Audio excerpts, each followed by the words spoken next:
Di suatu tempat yang megah di ibu kota Kekaisaran Bizantium, Konstantinopel, pada tahun 575 Masehi, lahirlah seorang anak laki-laki yang kelak akan dikenal sebagai Raja Heraklius.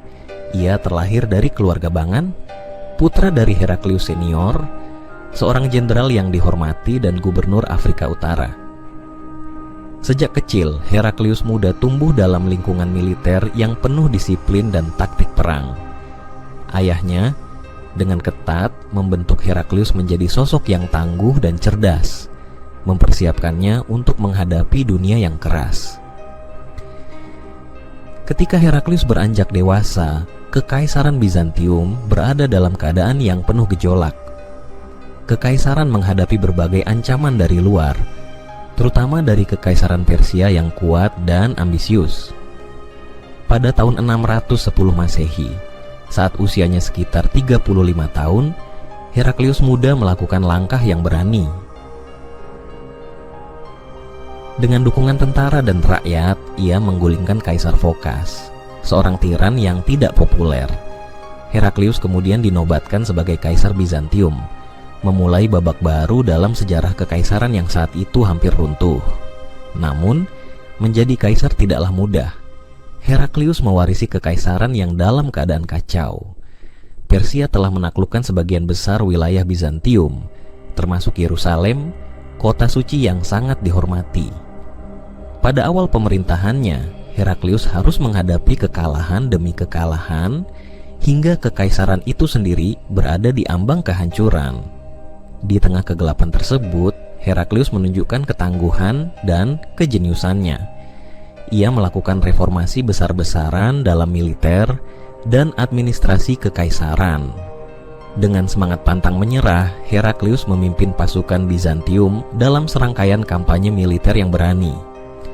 Dengan cerdas, ia menggunakan taktik perang gerilya, menyerang wilayah musuh dengan cepat dan tiba-tiba.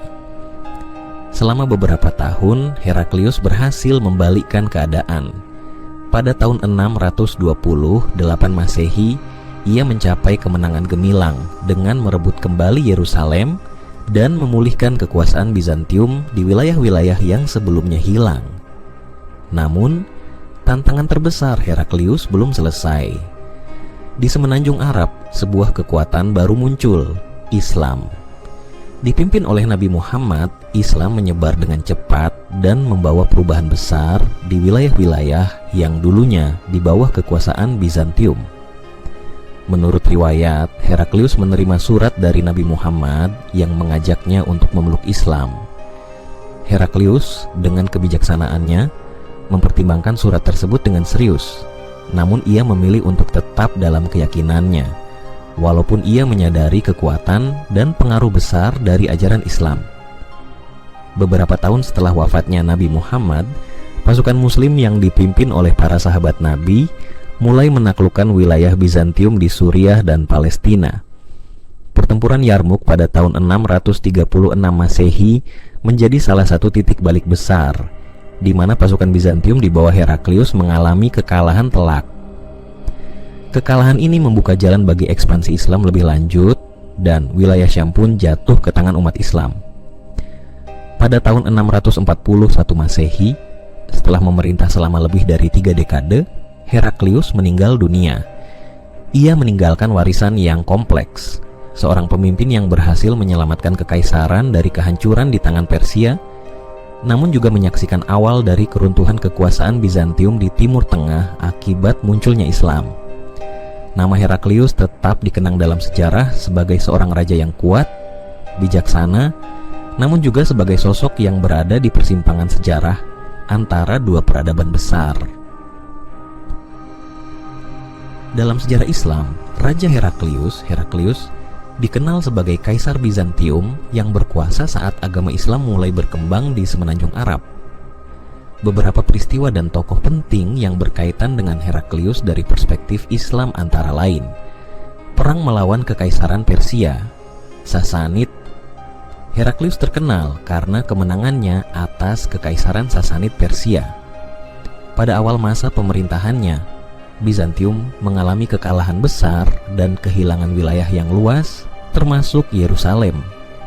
Namun Heraklius memimpin kampanye militer yang sukses dan merebut kembali wilayah-wilayah tersebut, termasuk relik suci salib sejati pada tahun 629 Masehi.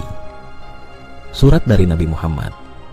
Salah satu peristiwa penting adalah pengiriman surat oleh Nabi Muhammad kepada Heraklius. Dalam surat ini, Nabi Muhammad mengajak Heraklius untuk memeluk Islam. Diriwayatkan dalam hadits, surat tersebut dibawa oleh Dihya Al-Kalbi, salah satu sahabat Nabi, ke Heraklius di Bizantium. Meskipun Heraklius tidak memeluk Islam, ia disebut dalam beberapa riwayat sebagai seorang yang bijaksana dan memiliki pemahaman akan pentingnya risalah Islam. Di tengah gejolak zaman yang penuh dengan peristiwa besar di semenanjung Arab, di kota Madinah, seorang nabi yang penuh hikmah dan keberanian, Nabi Muhammad menerima petunjuk dari Allah Subhanahu wa Ta'ala untuk menyebarkan ajaran Islam. Saat itu, tahun menunjukkan 628 Masehi, dan di kejauhan kekuasaan Kekaisaran Bizantium dipimpin oleh Raja Heraklius sedang menghadapi tantangan besar, baik dari luar maupun dalam. Nabi Muhammad yang menyaksikan pertumbuhan Islam dan respon berbagai pihak terhadap ajarannya, merasa perlu untuk mengajak pemimpin-pemimpin besar di sekitarnya untuk merenungkan kebenaran pesan yang beliau bawa. Dalam hati, beliau menginginkan persatuan dan kedamaian di antara umat manusia, serta keyakinan bahwa setiap orang, termasuk para pemimpin, dapat menemukan jalan menuju kebenaran. Pada suatu malam yang tenang, dengan cahaya rembulan menerangi kamar, Nabi Muhammad memanggil salah satu sahabatnya, Dihya Al-Kalbi, yang dikenal sebagai seorang yang memiliki kepercayaan tinggi dan keberanian. Beliau berkata, "Wahai Dihya, aku telah menerima wahyu untuk mengirimkan surat kepada Raja Heraklius, pemimpin Bizantium. Ia harus mendengar tentang risalah ini. Pergilah ke sana dan sampaikan pesanku dengan baik." Dihya merasa terhormat, segera mempersiapkan diri untuk melakukan perjalanan jauh menuju Konstantinopel. Ia membawa surat yang berisi pesan penting tentang ajaran Islam, dengan harapan bahwa Raja Heraklius akan menganggapnya serius. Dalam surat tersebut, Nabi Muhammad menulis, "Bismillahirrahmanirrahim, dari Muhammad Rasul Allah kepada Heraklius, Raja Bizantium. Salam sejahtera untukmu. Aku menyeru engkau untuk menerima Islam. Masuklah ke dalam Islam, maka engkau akan selamat. Jika engkau menolak, maka beban dosa rakyatmu akan ditanggung olehmu. Ketahuilah bahwa Allah Subhanahu wa Ta'ala adalah Tuhan yang Maha Esa. Tiada Tuhan selain Dia. Dia adalah pencipta langit dan bumi, serta segala yang ada di antara keduanya. Aku mengajakmu untuk menyembahnya dan meninggalkan segala penyembahan selainnya. Sesungguhnya, aku adalah utusan Allah Subhanahu wa Ta'ala kepada seluruh umat manusia untuk mengajarkan kebenaran dan menuntun mereka pada jalan yang lurus. Jika engkau menerima ajaran ini, maka engkau akan mendapatkan kebahagiaan di dunia dan akhirat. Hendaklah engkau mempertimbangkan dengan bijaksana dan mengambil keputusan yang tepat. Wassalam, Muhammad Rasul Allah." Setelah menuliskan surat itu, Dihya mengembara melintasi gurun dan pegunungan, melewati berbagai rintangan. Setelah perjalanan panjang yang melelahkan, akhirnya ia tiba di Konstantinopel, ibu kota Kekaisaran Bizantium. Di sana, Dihya dihadapkan kepada Raja Heraklius. Dihya berdiri di hadapan Raja Heraklius yang berwibawa dan agung. Dalam suasana yang penuh ketegangan, ia menyampaikan pesan dari Nabi Muhammad. Heraklius yang sedang dikelilingi oleh penasihat dan pejabat tinggi mendengarkan dengan seksama. Setelah Dihya selesai, Heraklius terdiam sejenak. Dalam benaknya, ia merenungkan kata-kata yang baru saja didengar. Dikenal sebagai seorang yang cerdas dan paham akan sejarah, Heraklius mengakui potensi besar ajaran yang dibawa oleh Nabi Muhammad. Namun, di dalam hati, ia juga merasakan beban tanggung jawab sebagai pemimpin, mempertimbangkan dampak yang mungkin terjadi bagi kekaisarannya jika ia menerima ajaran tersebut.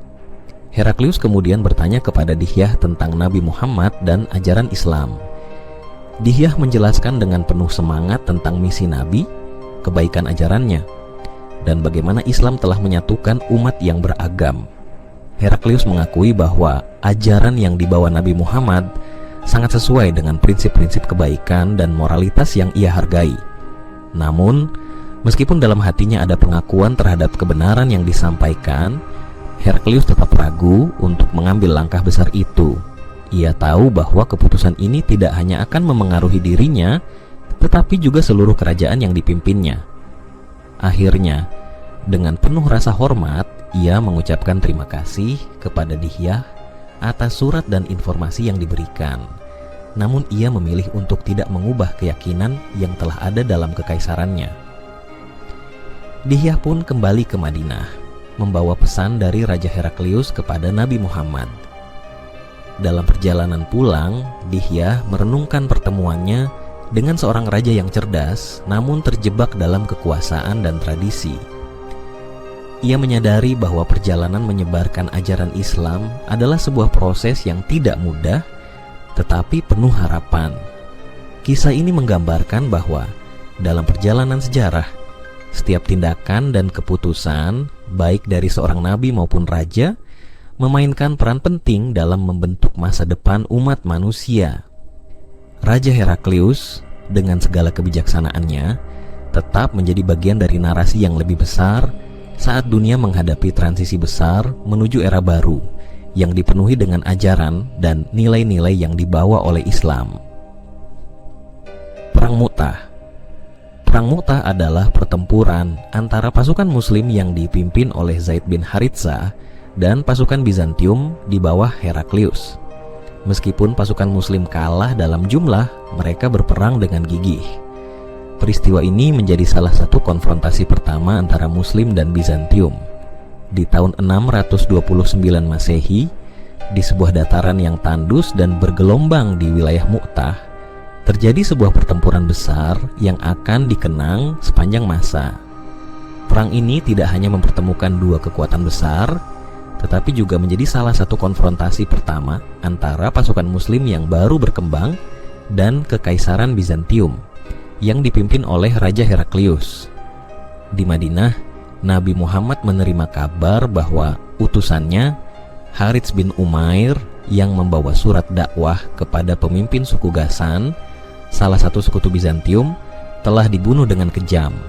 Peristiwa ini adalah pelanggaran berat terhadap hukum diplomasi dan menyebabkan kegemparan di kalangan umat muslim. Sebagai balasan, Nabi Muhammad memutuskan untuk mengirim pasukan ke Mu'tah, tempat di mana Harits dibunuh, dengan tujuan menuntut balas dan memperingatkan kekuatan Bizantium serta sekutunya. Pasukan muslim yang berjumlah sekitar 3.000 orang dipimpin oleh 3 panglima pilihan, Zaid bin Haritsah, Ja'far bin Abi Thalib, dan Abdullah bin Rawahah. Mereka adalah prajurit yang sangat setia dan berani yang telah membuktikan diri mereka dalam banyak pertempuran sebelumnya. Di bawah kepemimpinan mereka, pasukan ini berangkat menuju Mu'tah dengan tekad bulat untuk menegakkan keadilan. Namun, sesampainya di Mu'tah, pasukan muslim menghadapi kenyataan yang mengejutkan. Mereka mendapati bahwa Bizantium, di bawah komando Heraklius, telah mengumpulkan tentara dalam jumlah yang sangat besar. Menurut beberapa riwayat, hingga 100.000 orang, termasuk tentara dari suku-suku Arab Kristen yang menjadi sekutu mereka. Perbandingan kekuatan yang sangat tidak seimbang ini menimbulkan keraguan di kalangan pasukan muslim. Mereka mulai bertanya-tanya apakah harus terus maju atau kembali ke Madinah untuk meminta bantuan tambahan. Di tengah keraguan itu, Abdullah bin Rawahah, seorang panglima yang juga dikenal sebagai penyair, berdiri dan mengobarkan semangat pasukan.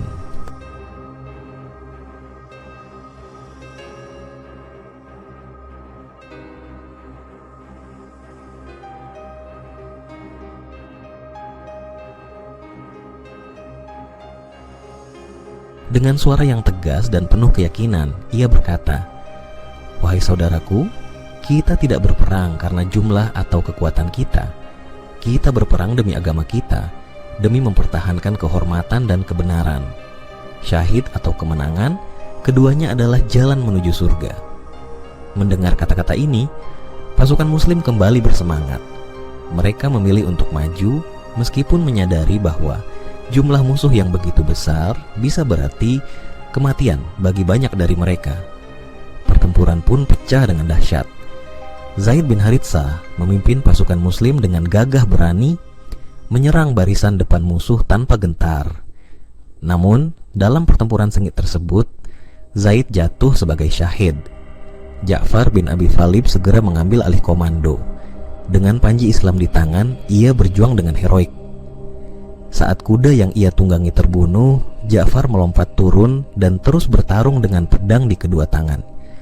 Namun, keberanian luar biasa ini pun berakhir dengan gugurnya Ja'far yang tubuhnya dipenuhi luka.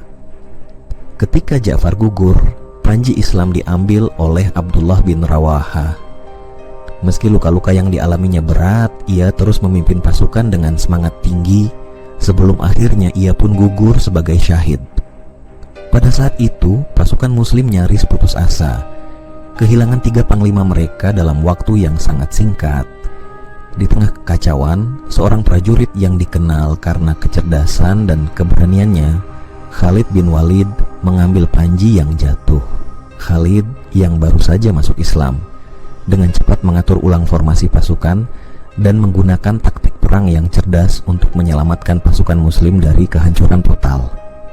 Ia memanfaatkan pengalamannya yang luas dalam strategi militer untuk mengubah arah pertempuran. Khalid melakukan manuver-manuver yang membingungkan musuh sehingga mereka percaya bahwa pasukan Muslim menerima bala bantuan. Padahal kenyataannya pasukan tetap dalam jumlah yang sama. Dengan taktik tersebut, Khalid berhasil memimpin pasukan Muslim untuk mundur secara teratur dari medan pertempuran yang tidak seimbang ini. Meskipun mereka tidak memenangkan pertempuran, keberhasilan Khalid dalam menyelamatkan sebagian besar pasukan membuatnya dijuluki sebagai Saifullah atau pedang Allah Subhanahu wa Ta'ala oleh Nabi Muhammad sekembalinya ke Madinah. Perang Mu'tah menjadi pelajaran penting bagi umat Muslim dan Kekaisaran Bizantium. Bagi Muslim, meskipun kehilangan 3 panglima yang dihormati, mereka tetap mendapatkan semangat baru dan keberanian dari pertempuran tersebut. Bagi Heraklius dan Bizantium, pertempuran ini menunjukkan bahwa umat Muslim, meskipun kecil dalam jumlah, memiliki tekad dan strategi yang mampu menyaingi kekuatan besar kekaisaran.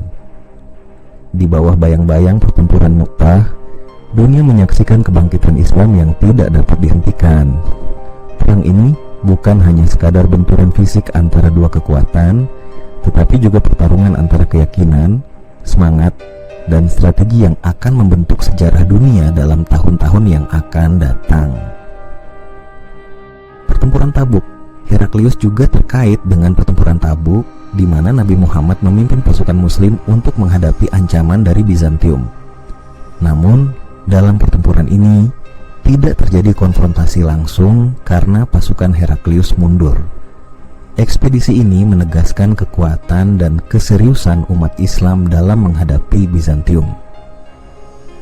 Pada tahun 630 Masehi, suasana di Jazirah Arab dipenuhi dengan ketegangan. Islam yang dipimpin oleh Nabi Muhammad telah berkembang pesat dan menjadi kekuatan yang diperhitungkan oleh berbagai kerajaan dan kekaisaran di sekitarnya. Di kejauhan, Kekaisaran Bizantium yang dipimpin oleh Raja Heraklius, raja yang cerdas dan berpengalaman, mulai merasakan ancaman dari gerakan baru ini. Di Madinah, Nabi Muhammad mendengar kabar bahwa Raja Heraklius sedang merencanakan serangan besar-besaran terhadap kaum muslimin. Kabar ini menyebar bahwa Bizantium telah mengumpulkan pasukan besar di wilayah Syam, Suriah, dan bersiap untuk menyerang Madinah. Mengetahui potensi ancaman ini, Nabi Muhammad memutuskan untuk tidak menunggu serangan datang, melainkan menghadapinya dengan keberanian dan tekad. Dalam persiapan yang cepat, Nabi Muhammad memerintahkan pengumpulan pasukan Muslim. Meskipun kondisi ekonomi saat itu tidak menguntungkan, seluruh umat Muslim di Madinah diminta untuk memberikan kontribusi, baik dalam bentuk harta maupun tenaga, demi persiapan ekspedisi militer. para sahabat dan kaum muslimin menyumbangkan segala yang mereka miliki, emas, perak, unta, dan persediaan lainnya. Dengan sepenuh hati, Nabi Muhammad sendiri memberikan contoh dengan menyumbangkan sebagian besar kekayaannya untuk mendukung pasukan muslim yang berjumlah sekitar 30.000 orang, kemudian berangkat menuju Tabuk, sebuah wilayah yang terletak di perbatasan antara Arab dan Syam. Perjalanan ini sangat sulit dan penuh tantangan. Musim panas yang sangat terik membuat perjalanan menjadi lebih berat, dan persediaan air sangat terbatas. Namun, meskipun dihadapkan dengan kondisi yang keras, pasukan muslim tetap maju dengan tekad yang kuat, dipimpin oleh Nabi Muhammad sendiri yang berada di garis depan. Tabuk adalah tempat yang strategis, dan di sanalah Nabi Muhammad berencana untuk menghadapi pasukan Bizantium. Namun, saat pasukan muslim tiba di Tabuk, mereka tidak menemukan pasukan Bizantium yang mereka duga. Heraklius yang telah menerima laporan tentang gerakan cepat pasukan muslim tampaknya memilih untuk tidak menghadapi mereka secara langsung. Sebaliknya, ia memutuskan untuk menarik mundur pasukannya, mungkin sebagai langkah untuk menghindari konfrontasi yang tidak diinginkan dengan pasukan yang dipimpin oleh seorang pemimpin karismatik seperti Nabi Muhammad. Di Tabuk, Nabi Muhammad dan pasukannya tidak hanya berhenti sejenak untuk mengatur strategi, tetapi juga berhasil menjalin hubungan damai dengan suku-suku Arab Kristen di sekitar wilayah tersebut. Beberapa dari mereka, seperti suku Jarba dan Ailah, memilih untuk mengadakan perjanjian damai dengan kaum muslimin, bahkan membayar jizyah, pajak perlindungan, sebagai tanda kesetiaan mereka kepada pemerintahan Islam. Ekspedisi Tabuk bukanlah sekadar ekspedisi militer, itu adalah demonstrasi kekuatan dan diplomasi Islam di wilayah yang sangat strategis. Meskipun tidak terjadi pertempuran besar, keberhasilan ekspedisi ini menegaskan posisi Islam sebagai kekuatan yang tidak bisa dianggap remeh oleh kekaisaran-kekaisaran besar seperti Bizantium. Ekspedisi ini juga menunjukkan bahwa Nabi Muhammad bukan hanya seorang pemimpin spiritual, tetapi juga seorang negosiator dan strategis militer yang ulung. Setelah beberapa minggu di Tabuk dan melihat bahwa ancaman dari Bizantium tidak lagi segera, Nabi Muhammad memutuskan untuk kembali ke Madinah. Pasukan muslim pulang dengan semangat yang tinggi, menyadari bahwa mereka telah menunjukkan kepada dunia bahwa mereka siap menghadapi kekuatan manapun yang berani mengancam Islam. Raja Heraklius, meskipun tidak terlibat langsung dalam pertempuran di Tabuk, tetap memantau perkembangan ini dengan cermat dari kejauhan. Ia menyadari bahwa Islam bukan hanya sekadar gerakan keagamaan yang tumbuh di gurun pasir Arab, tetapi juga sebuah kekuatan militer dan politik yang memiliki pengaruh besar di wilayah tersebut. Heraklius mungkin telah menghindari pertempuran langsung, tetapi dia tidak bisa mengabaikan kenyataan bahwa dunia di sekelilingnya sedang berubah dengan cepat, dan Islam adalah bagian besar dari perubahan itu. Dengan berakhirnya ekspedisi Tabuk, sejarah mencatat bahwa Nabi Muhammad telah berhasil mengukuhkan posisi Islam di antara kekuatan besar dunia, dan peristiwa ini menjadi tanda betapa luasnya pengaruh Islam yang bahkan Raja Heraklius pun harus mempertimbangkannya dalam kebijakan dan langkah-langkah politiknya di masa depan. Penaklukan Syam, Suriah. Setelah wafatnya Nabi Muhammad, Heraklius juga terkait dengan penaklukan wilayah Syam, Suriah oleh pasukan muslim di bawah kepemimpinan Khalid bin Walid. Penaklukan ini terjadi setelah serangkaian pertempuran, termasuk pertempuran Yarmuk pada tahun 636 Masehi yang menandai runtuhnya kekuasaan Bizantium di wilayah tersebut dan ekspansi besar Islam ke arah utara. Pertempuran Yarmuk. Salah satu peristiwa penting lainnya adalah pertempuran Yarmuk, di mana tentara Bizantium di bawah Heraklius dikalahkan oleh pasukan muslim. Kekalahan ini mengakibatkan hilangnya wilayah-wilayah kunci di Suriah dan Palestina, yang menandai awal dari berkurangnya kekuasaan Bizantium di Timur Tengah. Pada tahun 636 Masehi, di dataran tandus yang dikenal sebagai Lembah Yarmuk, terjadi salah satu pertempuran terbesar dan paling menentukan dalam sejarah dunia.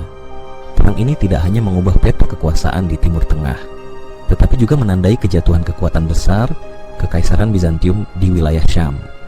Di balik semua ini, berdiri dua tokoh besar, Khalid bin Walid, panglima muslim yang legendaris, dan Raja Heraklius, Kaisar Bizantium yang bijaksana namun menghadapi tantangan besar di penghujung pemerintahannya. Latar belakang Perang Yarmuk berawal dari ekspansi Islam yang pesat setelah wafatnya Nabi Muhammad.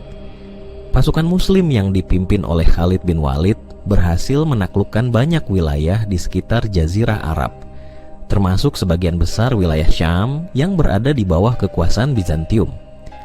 Raja Heraklius yang baru saja pulih dari perang panjang melawan Kekaisaran Persia, kini menghadapi ancaman baru dari kaum muslimin yang tak terbendung. Heraklius menyadari bahwa ini adalah saat kritis bagi Bizantium. Jika ia tidak bertindak cepat, seluruh wilayah Syam akan jatuh ke tangan kaum muslimin. Oleh karena itu, ia memerintahkan mobilisasi besar-besaran pasukan Bizantium dari seluruh penjuru kekaisaran. Tentara-tentara dari Yunani, Armenia, Ghassanid, dan berbagai wilayah lainnya dipanggil untuk bergabung dalam satu kekuatan besar yang jumlahnya diperkirakan mencapai 100.000 prajurit. Mereka dipimpin oleh panglima-panglima terbaik Bizantium, seperti Theodor Triturius dan Baenes. Di sisi lain, pasukan muslim berjumlah sekitar 25.000 hingga 40.000 orang, dipimpin oleh Khalid bin Walid yang telah membuktikan kehebatannya dalam banyak pertempuran sebelumnya. Meskipun kalah jumlah, Khalid sangat berpengalaman dalam taktik militer dan memiliki semangat juang yang tinggi. Ia menyadari bahwa ini bukan hanya pertempuran untuk merebut wilayah, tetapi juga untuk menegakkan kebenaran dan keyakinan Islam di hadapan salah satu kekuatan terbesar di dunia. Saat kedua pasukan akhirnya bertemu di lembah Yarmuk, suasana di medan pertempuran dipenuhi dengan ketegangan. Pasukan Bizantium dengan jumlah yang jauh lebih besar mengandalkan formasi tempur yang rapi dan senjata yang canggih. Namun, Khalid bin Walid yang dijuluki Saifullah atau pedang Allah Subhanahu wa Ta'ala memiliki rencana lain. Ia menyusun pasukannya dalam formasi yang fleksibel, siap untuk menanggapi setiap serangan dengan manuver yang cepat dan mematikan. Pertempuran Yarmuk berlangsung selama 6 hari yang penuh dengan kekacauan dan darah. Pada hari pertama, pasukan Bizantium mencoba menggunakan kekuatan mereka yang besar untuk menggempur barisan muslim.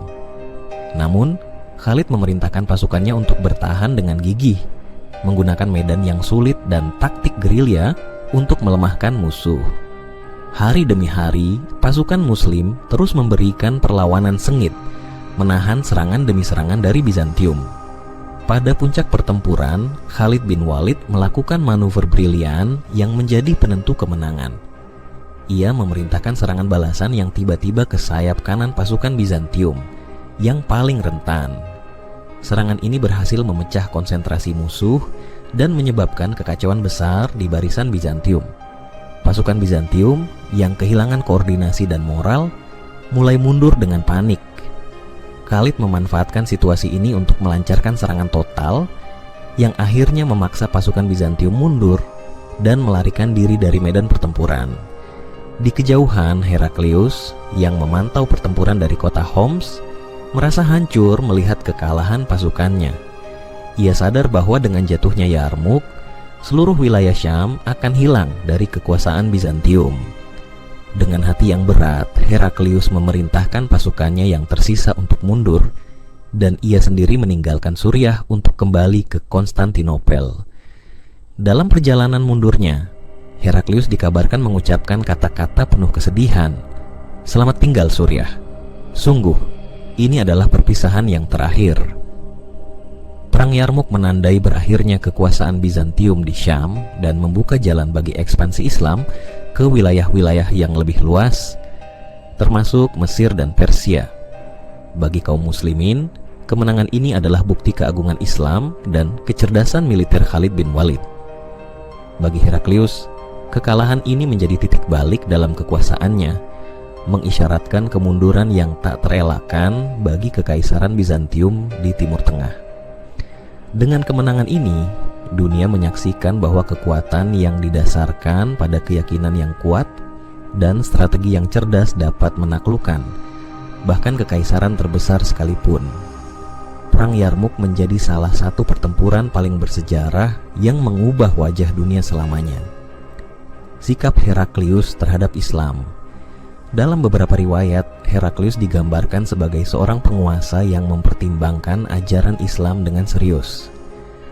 Dalam hadits yang diriwayatkan oleh Bukhari, Heraklius dikatakan telah bertanya kepada Abu Sufyan tentang Nabi Muhammad, dan setelah mendengar penjelasan tersebut, Heraklius menyadari kebenaran risalah Islam, meskipun akhirnya ia tidak memeluk agama tersebut karena tekanan politik dan sosial. Tokoh dan peristiwa ini menempatkan Heraklius dalam posisi penting dalam sejarah awal Islam, terutama dalam konteks interaksi pertama antara umat Islam dan Kekaisaran Bizantium.